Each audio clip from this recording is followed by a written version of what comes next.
like to talk about the treatment options for obstructive sleep apnea. Obstructive sleep apnea occurs when the airway from approximately the level of the nose to the back part of the tongue collapses during sleep due to the lack of tone in the musculature. Obstruction can occur at any of the levels in this space or all of the levels, and therefore any treatment needs to be aimed at correcting the levels of obstruction. Failure to correct all the levels of obstruction will lead to failure of the treatment. The first treatment I'd like to discuss is CPAP, which stands for Continuous Positive Airway Pressure. This treatment at this time is considered the gold standard for how to treat the disease, as its success rate is very high. The mechanism of action is that through wearing a mask or small device covering the nose, positive pressure air is forced into the airway, therefore stenting the airway open during sleep, preventing it from collapse. It essentially can be effective in almost any patient by basically titrating the amount of pressure that is delivered. The other advantage besides the high rate of success is the fact that there is no true risk associated with this treatment. Finally, there really is no reason why this burns any bridges to try a future treatment if this is not successful. However, the downside of CPAP is compliance. Depending on the study one looks at, compliance rates at 6 months are as low as 40%, but generally are believed to be somewhere in the 60 to 70% range. The reason for not being able to tolerate such a treatment are really myriad. There are several reasons, from comfort levels to having to get up in the middle of the night and having it back on. It can dry the lining of the sinuses or the nose during treatment, basically leading to an inability to get a good night's sleep. Overall, I believe it is the first-line treatment to try in this process. However, if it is not successful or the patient chooses not to wear it, there are other options. These other options include dental appliances, or what are commonly known as mandibular repositioning devices.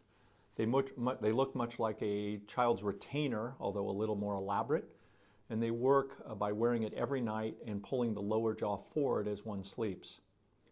The advantage here is obviously that, once again, this is not surgical in nature. However, there are some disadvantages also. First of all, this is not adequate for every patient. It specifically widens the airway in the area behind the base of the tongue, and if that is not the predominant area of obstruction, this may lower the success rate itself.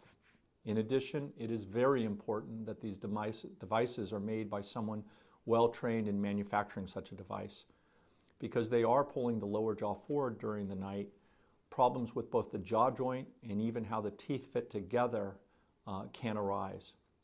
It is also important, if this device is used as a treatment, that once it establishes itself as being a reasonable choice by the patient, that a sleep study is obtained with the devices in place to determine whether the device has certainly solved the problem or simply improved it slightly.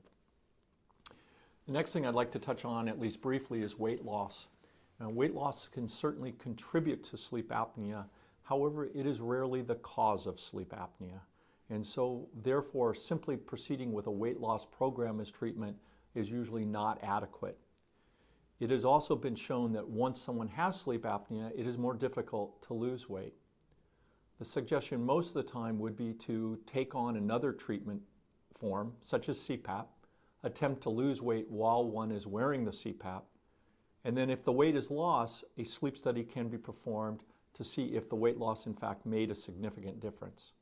But otherwise, it is very common for us to see patients going on year after year with untreated sleep apnea with the hope that someday they'll be able to lose weight to change this scenario. The final treatment option is a surgical treatment option. As I alluded to at the beginning of the talk, obstruction can occur at any level between the nose and the back of the tongue. It is very important that the individual treating a patient with sleep apnea has the ability to do a comprehensive evaluation of the airway, determining to the best of their ability where the obstruction is. Surgical treatment then needs to be aimed at those levels. A common cause of failure of surgical treatment is inadequate treatment of all the levels of obstruction, therefore leading to only a partial clearance of the airway. Surgery itself can be very simple, and it can be very complicated depending on the patient's anatomy and severity of disease. However, studies have shown that the overall surgical success rate is very high when applied in a comprehensive manner.